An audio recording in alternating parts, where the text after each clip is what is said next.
ప్రభుత్వం నిషేధించిన చైనా మాంజా వినియోగం చట్టరీత్యా నేరమని ఆదిలాబాద్ డీఎస్పీ జీవన్ రెడ్డి తెలిపారు.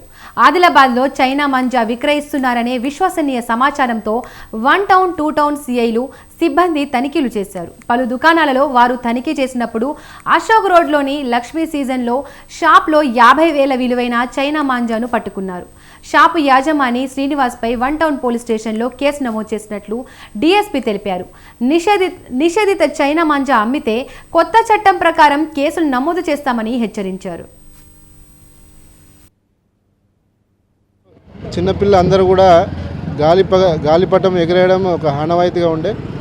దీంట్లో భాగంగా చైనా మాంజా వాడడం రద్దు చేయడం జరిగింది ప్రభుత్వం వారు. ఈ చైనా మాంజా ఎవరైతే పట్టణాల్లో ఈ షాపులలో అమ్మేవారు వ్యక్తులపై కఠిన చర్యలు తీసుకొని కేసు నమోదు చేయడం జరుగుతుంది.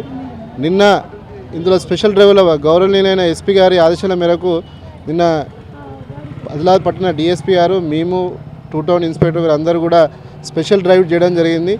ఈ స్పెషల్ డ్రైవ్లో భాగంగా శ్రీ లక్ష్మీ సీజనల్ షాప్లో మాకు 50,000 విలువ గల చైనా మాంజా దొరకడం జరిగింది.